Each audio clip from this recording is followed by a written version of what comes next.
March 15, 1987, the Palomino Club in North Hollywood. Two legends walked in that night as enemies. Only one walked out with his reputation intact. Steve McQueen had been drinking for 3 hours when Clint Eastwood stepped through the door. The king of cool was holding court at the bar, telling anyone who'd listen that Eastwood's best days were behind him. Washed up drunk, playing the same character in every picture. The room went dead silent when Clint approached. McQueen stood up, swaying slightly, ready for a fight. What Clint said next lasted exactly 12 seconds. 12 words that cut so deep, McQueen's knees buckled. He grabbed the bar rail to keep from falling. The bartender later said he'd never seen a man's face change like that, like someone had just told him his whole life was a lie. Before we jump back in, tell us where you're tuning in from. And if this story touches you, make sure you're subscribed, because tomorrow I've saved something extra special for you. The silence stretched like a taut wire ready to snap. McQueen's knuckles had gone white against the mahogany bar rail, his famous blue eyes fixed on something only he could see. The packed room held its collective breath. Agents, producers, studio heads, all frozen mid-conversation, drinks halfway to lips. Clint hadn't moved. He stood 3 feet away, his weathered face impassive, those pale green eyes steady as granite. The 12 words hung in the smoky air between them like a death sentence. "Your son called me yesterday. He thinks you're dying, Steve." McQueen's chest rose and fell in shallow gasps. The swagger, the trademark smirk, the cocky tilt of his head, all of it crumbled in real time. His left hand trembled slightly as he reached for his whiskey glass, missed it entirely, and knocked it to the floor. The crash of crystal on hardwood was deafening in the silence. "You son of a bitch," McQueen whispered, but there was no heat in it, just hollow recognition. Clint's voice dropped lower, meant for Steve's ears alone, but the bartender caught every word. "He's scared, Steve. Kid's 17 and watching his old man waste away on bourbon and bravado. Asked me to talk to you because he can't." The king of cool's famous composure finally shattered. He pushed past Clint, shouldering through the crowd like a wounded animal seeking shelter. Nobody moved to stop him, nobody spoke. The Palomino's regulars had seen plenty of Hollywood meltdowns, but this felt different. Sacred somehow, like witnessing the last moments of an empire. Frank "Grit" Morrison had been nursing a beer in the corner booth, watching it all unfold. At 31, he was already one of the most sought-after stuntmen in the business, with enough scars and broken bones to prove it. He'd doubled for both men, taken Clint's falls in the good, the bad, and the ugly, absorbed Steve's punches in the Cincinnati Kid, but he'd never seen them in the same room before tonight. He should have left right then, should have finished his Coors, tossed a 5 on the table, and driven home to his studio apartment in Burbank. Should have minded his own business like he'd been doing for 15 years in this town that chewed up good men and spit out their bones. Instead, he found himself following McQueen into the parking lot. The night air hit like a slap after the bar's suffocating atmosphere. McQueen was leaning against his Porsche 911, hands braced on the hood, shoulders shaking. In the harsh fluorescent light from the club's neon sign, he looked every one of his 57 years and then some. The cancer was eating him alive from the inside, though he hadn't told anyone except his son, and apparently his son had told Clint. "Rough night," Frank said, lighting a cigarette. McQueen straightened up slowly, wiping his eyes with the back of his hand. "Grit Morrison. Hell, I didn't know you were in there." Corner booth, like always. They stood there in the California night, two men who'd spent their careers making other people look heroic while they bled in the shadows.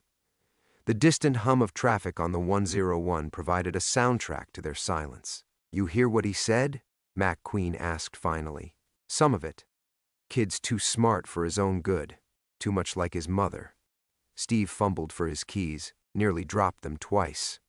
"Wants to save his old man from himself." Frank took a long drag, studied the cherry of his cigarette. "Maybe he's got a point." "You too, huh?" But McQueen was smiling now, that crooked grin that had sold 1 million movie tickets. Everybody's got an opinion about how Steve McQueen should live his life, how he should die. Not me. I just know what it's like to carry weight that ain't yours to carry. Something shifted in McQueen's expression. He looked at Frank differently, seeing something he'd missed before. "Yeah? What's eating you, cowboy?" Frank could have deflected, could have made a joke, changed the subject, kept his demons locked away where they belonged.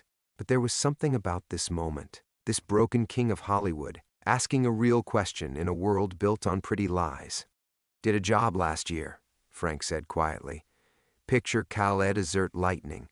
Kid actor, maybe 22, eager as a hunting dog, wanted to do all his own stunts." He paused, ash falling from his cigarette like snow. Something went wrong. Stunt coordinator said it was nobody's fault. Just one of those things. McQueen's eyes had gone sharp despite the alcohol. "But you don't believe that." "I was supposed to double the dangerous stuff." Kid talked the director into letting him do it himself. Said he wanted to be authentic. Frank's voice dropped to barely above a whisper. They scraped him off the rocks 3 hours later. The weight of 23 years pressed down on Frank's shoulders like a landslide. He'd never told anyone the whole truth about that night, about what he'd seen, about what he'd done, about who he'd been protecting all these years. McQueen was quiet for a long moment, the distant rumble of late-night traffic filling the space between them. When he finally spoke, his voice carried the weight of a man who understood the particular burden of living with choices that couldn't be undone. "You blame yourself." It wasn't a question. Frank dropped his cigarette, ground it under his boot heel. "Every damn day. That why you're sitting in corner booths instead of taking the big jobs? Heard Spielberg wanted you for that shark picture." Frank shrugged. The truth was more complicated than fear or guilt, though both played their part. The truth was that every time he watched a young actor's face light up with that same reckless hunger he'd seen in Tommy Garrett's eyes, something inside him went cold. Better to step back. Better to let someone else carry the weight of keeping Hollywood's golden boys breathing. "Maybe I'm just getting old," Frank said. McQueen laughed, a sound like gravel in a cement mixer. "Shit, cowboy. You ain't even 40 yet. I got scars older than you." He straightened up, seemed to gather himself. "But I get it. Sometimes the only thing worse than carrying the weight is setting it down." They shook hands in the parking lot, and Frank watched the Porsche disappear into the maze of Los Angeles streets. He had no way of knowing it would be the last time he'd see Steve McQueen alive. Cancer would take him 8 months later, in a clinic in Mexico, still fighting, still refusing to go gentle into that good night. But that night, driving back to Burbank in his battered Ford pickup, Frank felt something shift inside his chest. Not relief exactly, more like the first crack in a dam that had been holding back 23 years of secrets. Now, sitting on the porch of his ranch house in Bakersfield, Frank could still taste the cigarettes and stale beer from that night at the Palomino Club. The California sun was setting behind the hills, painting everything gold and amber, and the evening breeze carried the scent of sage and dust. At 68, his hands were more weathered, his back permanently stooped from decades of hard falls, but the weight in his chest remained unchanged. The ranch had been his refuge for 23 years now. 47 acres of rolling hills and stubborn grass, home to a dozen horses and twice as many ghosts. He'd bought it with the money from his last Hollywood job, back when the memory of Tommy Garrett's broken body was still fresh enough to wake him screaming in the night. "Frank, you better come see this." The voice belonged to Elena Vasquez, his ranch manager, and the closest thing he had to family these days.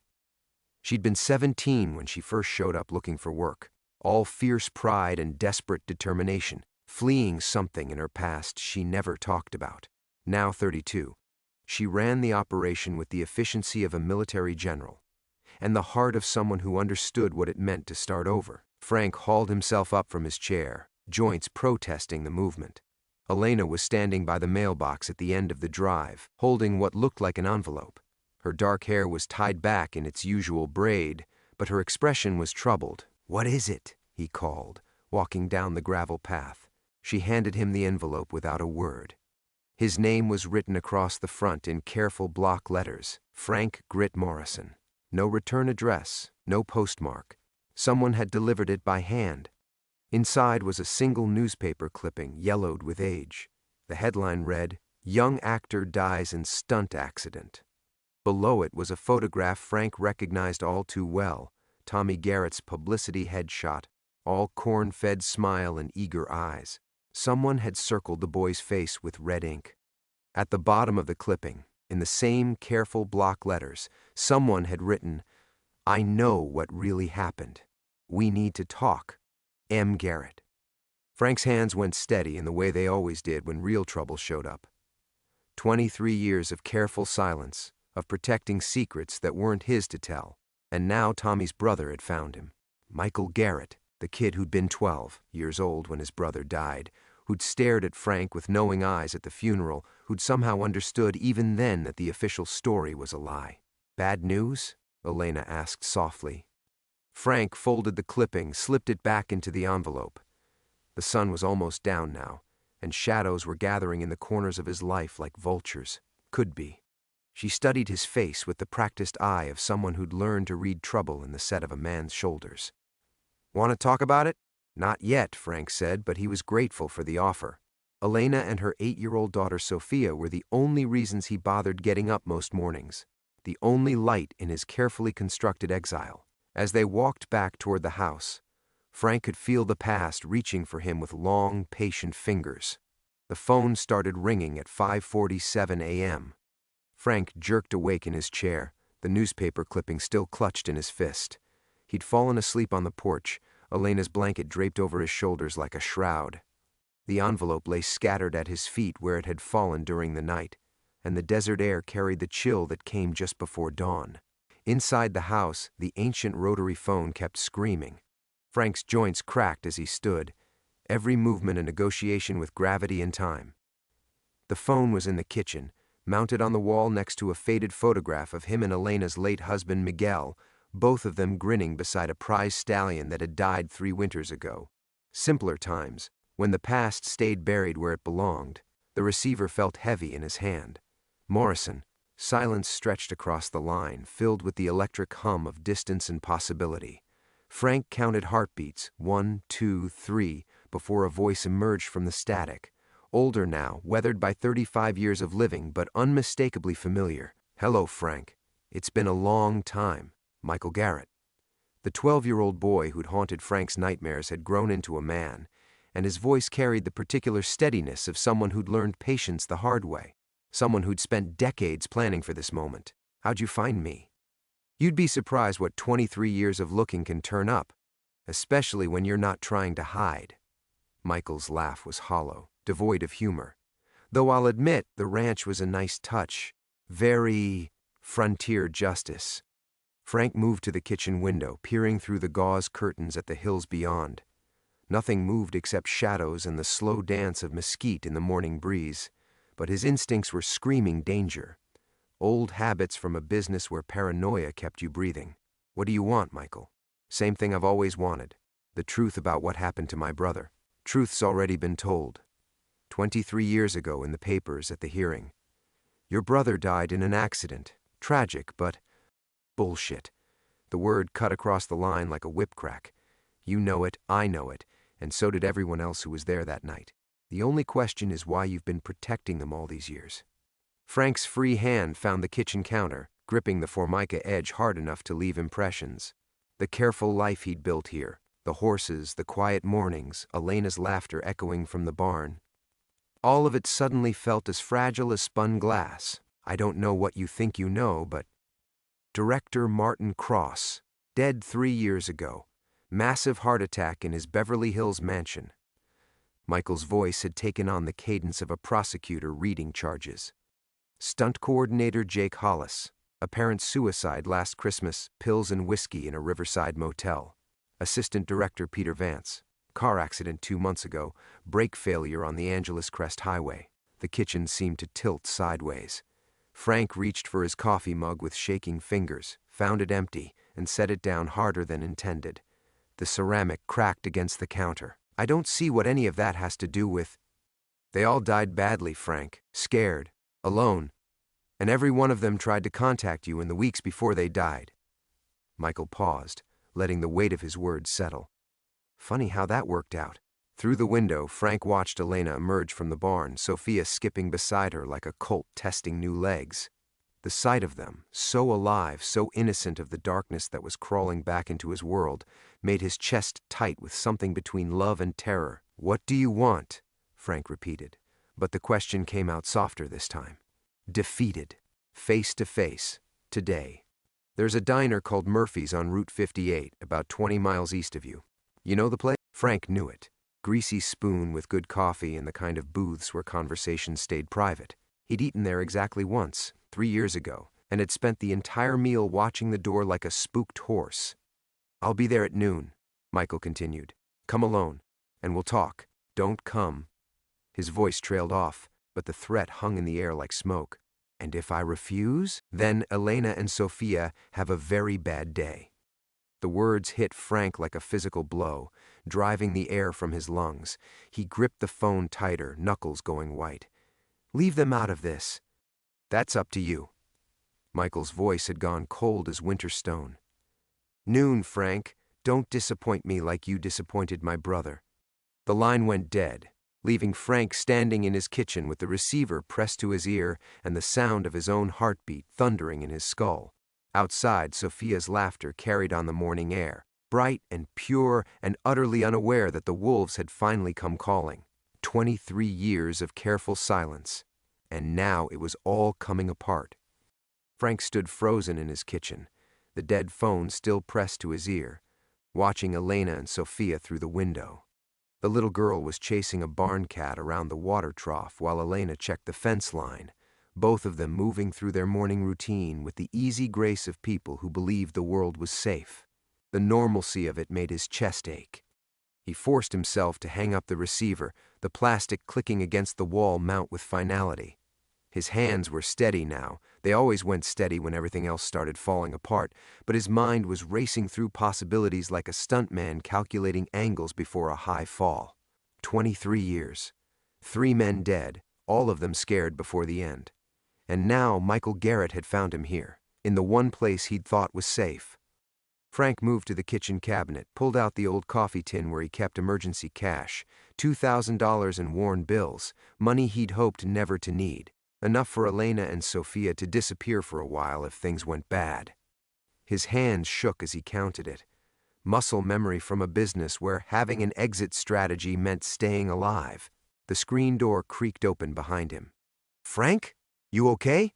Elena's voice carried concern and something else, the sharp awareness of someone who'd learned to read danger in the set of a man's shoulders. She stepped into the kitchen, leaving Sophia outside to chase the cat, and Frank felt the weight of her attention like a physical thing. "Fine," he said, shoving the money back into the tin, "just checking something." She wasn't buying it. Elena had survived too much in her 32 years to be fooled by obvious lies. That phone call. Was it about the letter? Frank turned to face her, taking in the worry lines around her dark eyes, the way she held herself ready for bad news. She'd been 17 when she'd shown up here, pregnant and running from something she'd never fully explained. He'd given her work, shelter, a chance to start over. In return, she'd given him a reason to keep going when the ghosts got too loud. Might be, he admitted. Hard to say yet. Elena moved to the coffee pot, began the ritual of making morning coffee with the efficient movements of someone buying time to think. Sophia's been asking if we can drive into town later. There's some kind of art supplies she needs for school. The casual mention of town made Frank's stomach clench. Murphy's diner was 20 miles east, but Bakersfield was only 12 miles south. Too close. Everything was too close now. Maybe tomorrow would be better, he said carefully. For the art supplies. She paused in her coffee preparation, glanced at him sideways. Frank, if there's trouble coming, I need to know. Sophia's my daughter, but this is our home too. We have a right to understand what we're dealing with. Before Frank could answer, Sophia burst through the screen door, cheeks flushed from chasing the cat, dark hair escaping from her ponytail. Frank! Patches caught a lizard, and I think he's trying to bring it inside as a present. That's very thoughtful of him, Frank managed, his voice sounding strange in his own ears. But maybe we should let the lizard stay outside where it belongs. Sophia nodded seriously, then bounded back outside with the limitless energy of 8-year-olds everywhere. Through the window, Frank watched her scoop up the orange tabby, lecturing him about proper gift-giving protocols. The sight of her, so trusting, so utterly unaware of the darkness closing in, made something twist in his chest. "I need to run an errand today," he told Elena, not meeting her eyes. "Probably be gone most of the afternoon." What kind of errand? The kind where old business needs settling. Elena finished with the coffee, turned to face him fully. Her expression had shifted into something harder, more alert. The kind where people might come looking for you while you're gone? Frank felt a flash of admiration for her instincts. In another life, she would have made a hell of a stunt coordinator, always thinking 3 steps ahead, always calculating the risks. "I don't know," he said honestly. "But if anyone shows up asking questions, you and Sophia should be somewhere else. Maybe visit your sister in Fresno for a few days. Running away won't solve whatever this is, Frank. Sometimes running away is the smartest thing you can do."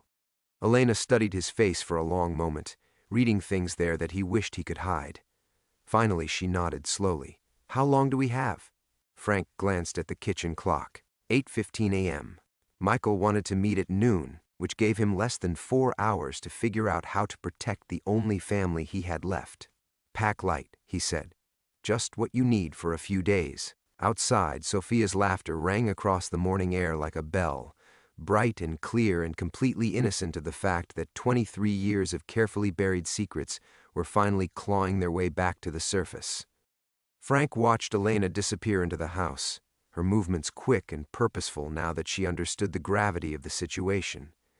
Through the screen door, he could hear her moving through the rooms, opening drawers, making the soft sounds of someone who knew how to pack for trouble. She'd done this before, he realized, before she'd found sanctuary here. Sophia remained outside, oblivious to the tension, still trying to negotiate with Patches about his hunting instincts. Her voice carried across the yard in a steady stream of 8-year-old logic, and Frank found himself memorizing the sound. In his experience, innocence was always the first casualty when old sins came home to roost. He stepped onto the porch, fishing his cell phone from his shirt pocket. The device felt foreign in his weathered hands. He'd only bought the damn thing because Elena insisted he needed it for emergencies. Now, staring at the small screen, he wondered if this qualified. The number he dialed belonged to Ray Castellanos, a private investigator in Los Angeles, who specialized in the kind of discreet inquiries that Hollywood preferred to keep quiet. Frank had used Ray's services exactly once, 6 years ago, when a reporter had started sniffing around the Tommy Garrett story. A few well-placed phone calls and strategic revelations about the reporter's own secrets had made the problem disappear. Castellanos Investigations. "Ray, it's Frank Morrison." A pause. In the background, Frank could hear the distant hum of Los Angeles traffic, a sound that once meant home and now felt like a warning. "Jesus, Frank, didn't expect to hear from you again. What's the situation?" "Michael Garrett is back." The silence stretched long enough that Frank wondered if the call had dropped. When Ray finally spoke, his voice carried the weight of a man who'd spent 30 years in the investigation business and learned to recognize the cases that ended badly. "Tommy's brother? I thought he'd given up years ago." "Apparently not. Says he knows about Cross, Hollis, and Vance. All dead. All scared before they died." Frank moved to the porch railing, gripping the weathered wood. "Claims they all tried to contact me. Did they?" The question hit Frank like a physical blow, because the answer was more complicated than yes or no. There had been letters over the years, phone calls that disconnected when he answered, packages sent to old addresses that somehow found their way to him. He'd ignored them all, telling himself that silence was protection for everyone involved. "Some attempted contact," Frank admitted. "I didn't respond." "Shit." Ray's voice carried the tone of a man calculating odds and not liking what he found. "You think Garrett killed them?" Frank watched Sophia finally coax Patches into releasing his lizard prisoner, both child and cat regarding each other with the serious respect of negotiators who'd reached an acceptable compromise. The normalcy of it felt surreal against the backdrop of their conversation. "I don't know what to think anymore. But he wants to meet today, and he made threats about Elena and Sophia." "Where?" "Murphy's Diner on 58. Noon." Another pause, this one filled with the sound of Ray typing. Frank, listen to me carefully. If Michael Garrett has been systematically killing the people connected to his brother's death, going to that meeting is suicide. You need to disappear, take the family, and run.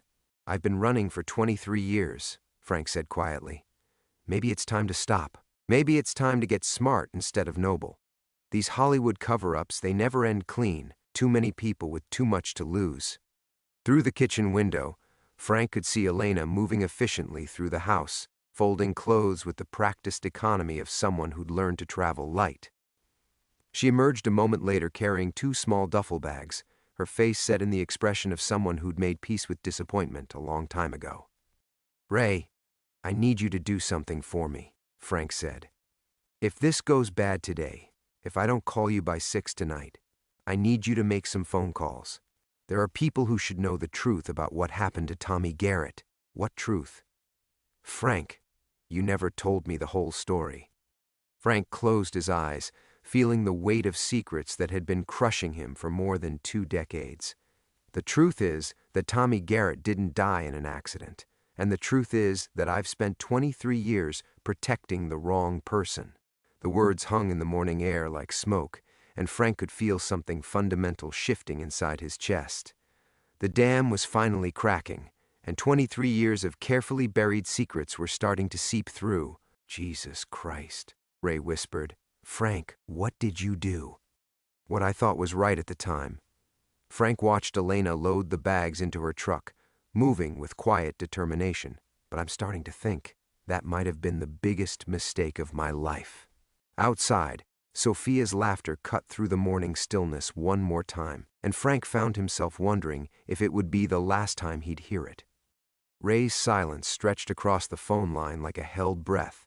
When he finally spoke, his voice carried the careful tone of someone navigating a minefield. "Frank, if you've been protecting someone all these years, someone connected to Tommy's death, then maybe Michael Garrett isn't the real threat here."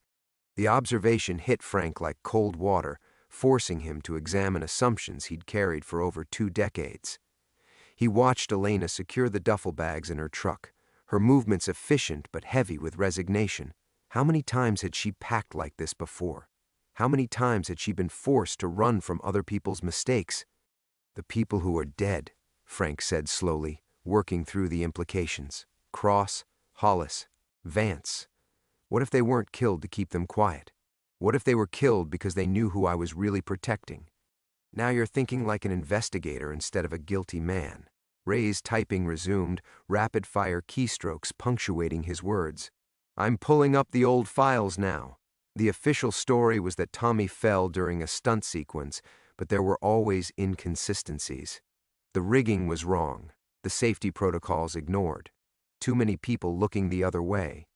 Frank's mind drifted back to that night 23 years ago, but this time he forced himself to examine the memory differently, not through the lens of guilt and responsibility, but as evidence.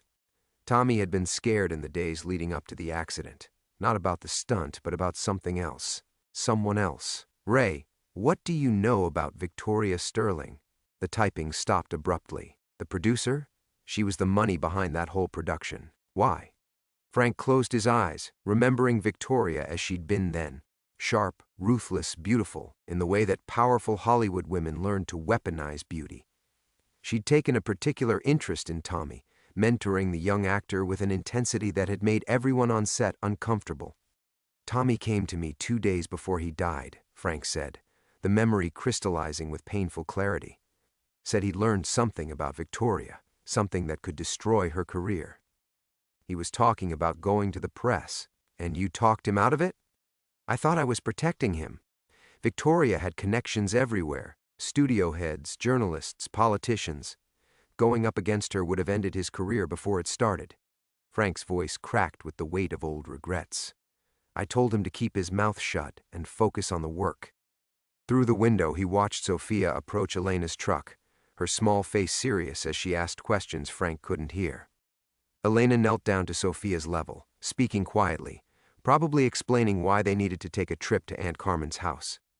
The trust in Sophia's expression, complete faith that the adults in her life would keep her safe, made Frank's chest tight with familiar panic. "Frank, Are you saying Tommy's accident was actually meant to silence him? I'm saying that when Tommy ignored my advice and decided to meet with that reporter anyway, the rigging mysteriously failed during the next day's shoot. Frank gripped the phone tighter, anger building as pieces of the puzzle finally clicked into place. And I'm saying that everyone who was there that night, Cross, Hollis, Vance, me, we all knew it wasn't an accident, but we were too scared of Victoria's power to say anything. Jesus. So you've been carrying guilt for Tommy's death when you were actually trying to save him? The revelation should have felt like relief, but instead it brought a different kind of horror. 23 years of self-imposed exile. 23 years of believing he'd failed Tommy through cowardice when the truth was that his caution had been justified. Just too little, too late. Ray, I need you to find everything you can on Victoria Sterling. Current whereabouts, recent activities, financial situation. If she's been systematically eliminating witnesses, then Michael Garrett might not be your enemy, Ray finished. He might be your only ally. The thought sent ice through Frank's veins. All this time, he'd been preparing to face Michael as an adversary, someone seeking revenge for his brother's death. But what if Michael had spent 23 years investigating the same cover-up from the other side? What if he'd discovered the same truth Frank was just now accepting? Elena appeared on the porch, her face grave. "We're ready to go," she said quietly. "But Frank, Sophia's asking questions I don't know how to answer." Frank looked at his phone, then at Elena's worried expression, then out at Sophia, who stood beside the truck like a small soldier awaiting orders. The courage it took for an 8-year-old to trust adults with her safety suddenly seemed enormous. "Tell her the truth," Frank said, surprising himself. "Tell her that sometimes grown-ups make mistakes, and other grown-ups have to clean them up." Elena nodded, but her eyes remained fixed on Frank's face. "What about you? What mistakes are you cleaning up?" Frank met her gaze steadily, the mistake of staying silent for 23 years about who really killed Tommy Garrett. Elena's face went through a series of expressions: shock, understanding, then something harder. She stepped closer, lowering her voice so Sophia couldn't hear. "Frank, if you're talking about murder, then going to this meeting alone is insane." "I'm not going alone," Frank said, the decision crystallizing even as he spoke. "I'm calling Michael back. If he really knows the truth about his brother's death, then we're on the same side." He watched Elena process this, her dark eyes calculating risks with the same precision she applied to everything else. After a moment, she nodded toward Sophia. "Give me 10 minutes to get her settled with Carmen, then I'm coming back." "Elena, no. This isn't your fight." "Like hell it isn't." Her voice carried an edge that reminded Frank why he'd never asked about what she'd been running from when she arrived here. "You think I don't know what it's like to live with someone else's secrets? To spend years looking over your shoulder because you saw something you weren't supposed to see?" The revelation hung between them, unspoken questions filling the space. Frank realized that in 7 years, he'd never pushed Elena for details about her past, accepting her silence the same way she'd accepted his. Now, with their carefully constructed piece about to shatter, those parallel mysteries felt like a liability they couldn't afford. "Who are you running from?" he asked quietly. Elena glanced toward Sophia, then back to Frank. "A man who thought killing witnesses was easier than paying them off. Sound familiar?" The similarity hit Frank like a physical blow. Here he'd been, so focused on protecting Elena and Sophia from his own past, that he'd never considered they might be fellow refugees from the same kind of corruption. The irony was almost laughable, if it wasn't so terrifying. Frank's phone buzzed. A text from an unknown number 1 hour early. "Meet at the old water tower off County Road 12. Come alone or don't come at all." "MG. Change of plans," Frank said, showing Elena the message. 11 o'clock, not noon, different location." Elena read the text, her expression darkening. "That's in the middle of nowhere. No witnesses, no backup. Frank, this feels like a trap." But Frank was remembering something else. The old water tower had been a location for the film they'd been shooting when Tommy died. If Michael had chosen it deliberately, it wasn't for an ambush. It was because he wanted to meet where his brother's story really began. "Ray?" Frank said into the phone, which he'd forgotten he was still holding. "You still there?" "Yeah, and I heard enough to know you're about to do something spectacularly stupid. Frank, meet this guy in a public place. Bring backup. Don't. The water tower off County Road 12. If I don't call you by 2 o'clock, assume the worst and contact the FBI. Tell them everything I just told you about Victoria Sterling. Frank ended the call before Ray could protest further. Elena was watching him with the expression of someone who'd seen too many good men make fatal mistakes in the name of honor. There's another option, she said quietly. We take Sophia and we run, all three of us. Start over somewhere else. For a moment, Frank allowed himself to imagine it. A small house in Oregon, maybe, or Colorado. Somewhere with mountains and snow and no ghosts waiting in the shadows.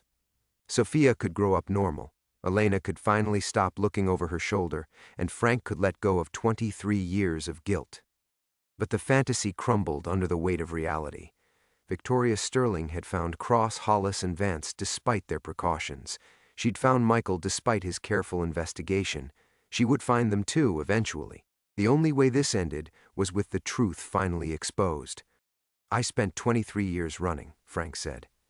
All it did was get 3 men killed and leave a mother wondering why her son really died.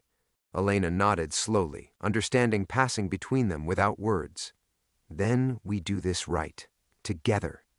She turned toward the truck where Sophia waited, then paused. Frank, when this is over, when the truth comes out, what happens to us? To this place? The question hit him harder than he'd expected. This ranch, this life, this makeshift family they'd built from broken pieces. It had been his salvation for 7 years. But it had also been built on a foundation of lies and silence. Maybe some structures couldn't survive the weight of truth.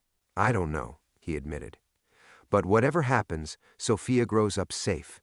That's not negotiable. Elena's smile was sad but genuine. She's lucky to have you looking out for her. As Elena drove away with Sophia, Frank stood alone in the morning silence, watching dust settle in their wake. In 2 hours, he would face the brother of the man whose death had defined the last 2 decades of his life.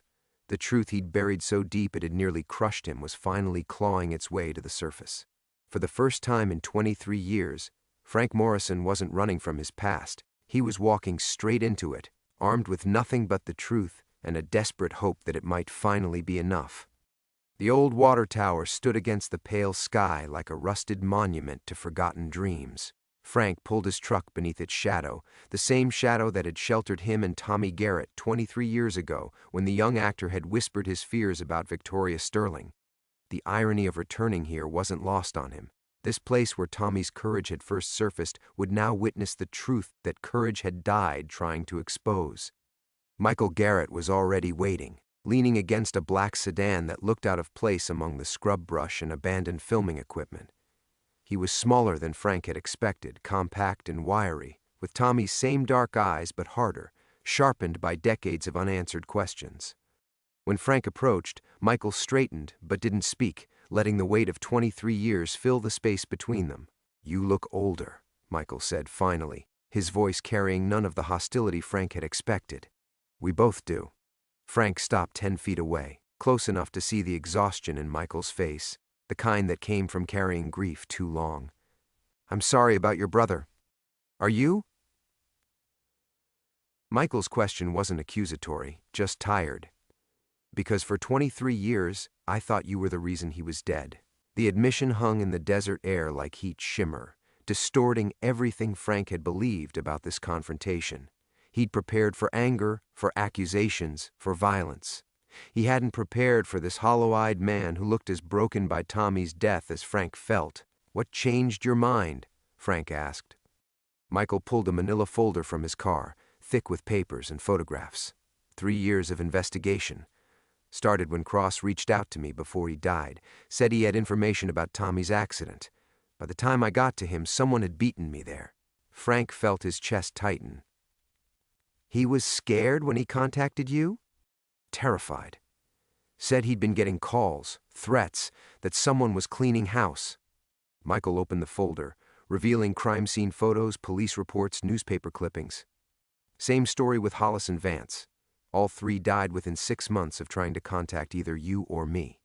The photographs were brutal in their clarity. Cross found in his apartment, apparent heart attack but defensive wounds on his hands. Hollis discovered in his garage, carbon monoxide poisoning with the garage door mysteriously locked from outside. Vance at the bottom of his stairs, broken neck, no witnesses. Jesus, Frank whispered, the reality of it hitting him like a physical blow. These men had died because they'd finally found the courage to speak, and their courage had made them targets. I spent 2 years thinking you were behind it, Michael continued. The famous stuntman covering his tracks, eliminating witnesses to whatever really happened that night. But then I found this. He pulled out a photograph Frank recognized immediately.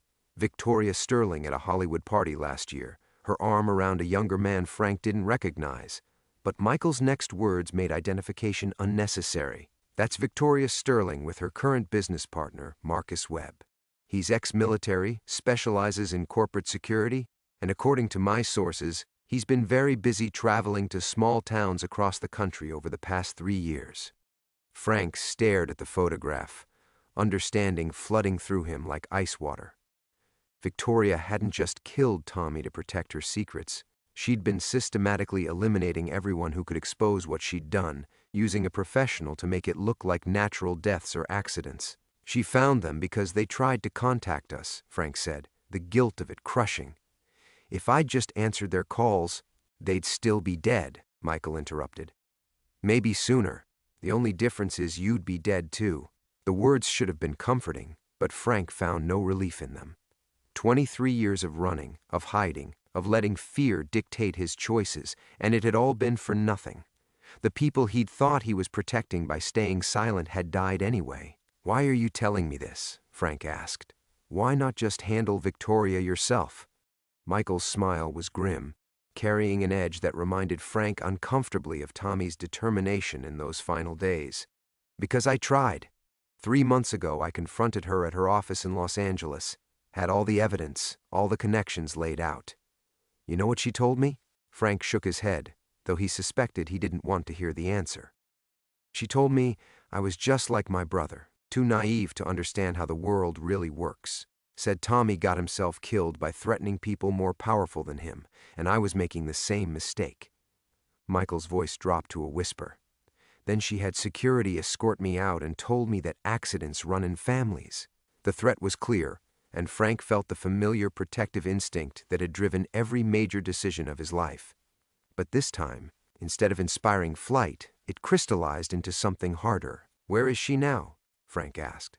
Michael checked his watch. According to my source, driving here, should arrive within the hour. Frank felt everything click into place with terrible clarity. This wasn't a meeting to exchange information or negotiate peace. This was the end game, the final confrontation that Victoria Sterling had been building toward for 23 years. She was coming to finish what she'd started the night Tommy Garrett died.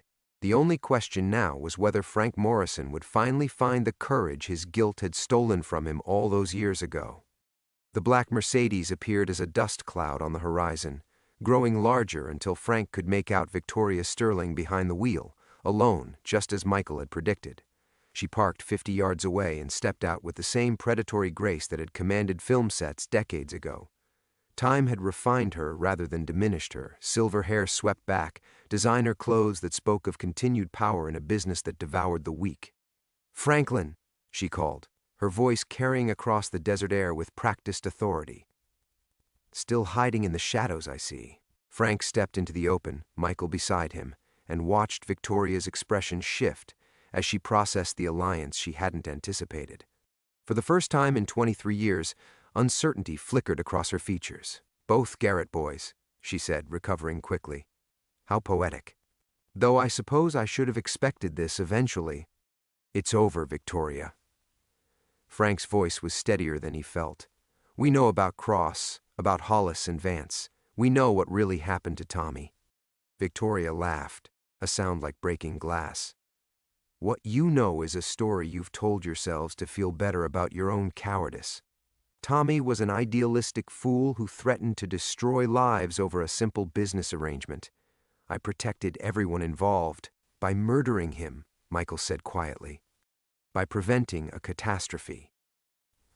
Victoria's mask slipped, revealing the calculating coldness beneath. "Do you have any idea what Tommy thought he'd discovered?" A few altered contracts, some creative accounting, standard Hollywood practice. But he was going to destroy careers, ruin lives, all for some naive notion of justice.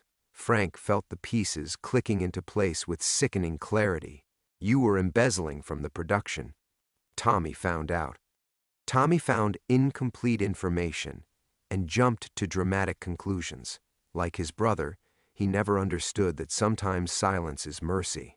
Victoria's eyes found Michael's. Just like you never understood that your brother's death saved more lives than it cost.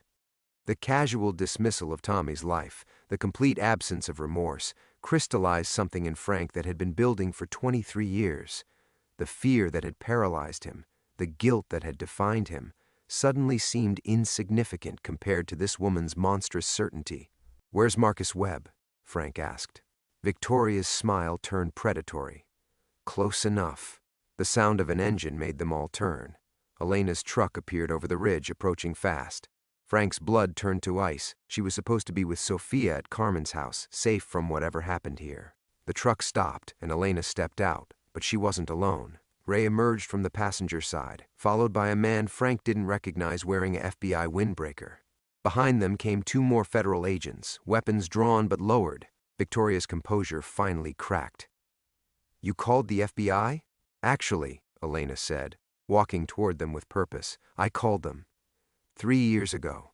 I've been Agent Elena Vasquez, undercover, investigating the deaths of Cross, Hollis, and Vance." The revelation hit Frank like a physical blow. 7 years of shared meals, shared silences, shared fears. And Elena had been federal law enforcement the entire time. The woman he'd protected had been protecting him. The little girl? Frank managed. "My niece. Really my niece. Really named Sophia. Really everything else I told you. But yes, I was assigned to watch you because the Bureau suspected you were either a target or a perpetrator." Elena's voice softened as she looked at him. "It took about 6 months to figure out which one." Victoria was backing toward her car, but the federal agents were already moving to intercept. Frank watched the woman who had haunted his nightmares finally cornered, her power stripped away by the simple truth she'd spent decades trying to bury. "Mr. Morrison," the lead agent said, approaching with handcuffs meant for Victoria. "We'll need your full statement about the events of 23 years ago." Frank nodded, feeling lighter than he had in decades. The truth would come out now, all of it. Tommy's courage, Victoria's crimes, the cover-up that had poisoned so many lives. It would be messy and painful and public, but it would finally be over. Michael appeared beside him as they watched Victoria Sterling placed in federal custody. "He would have liked this," Michael said quietly. "Tommy always believed the truth mattered more than the consequences." Frank thought about a young actor with bright eyes and unshakable principles, silenced before his time but finally vindicated. The guilt would never fully disappear. He'd carry Tommy's memory forever. But the shame, the crushing weight of believing he'd failed through cowardice, was lifting like smoke. As the federal cars disappeared with their prisoner, Frank stood alone with Elena in the shadow of the old water tower. Sophia was safe with Carmen. The truth was finally free. And for the first time in 23 years, Frank Morrison could imagine a future that wasn't defined by the past. The desert wind picked up, scattering dust toward distant mountains, carrying secrets away on the endless California sky.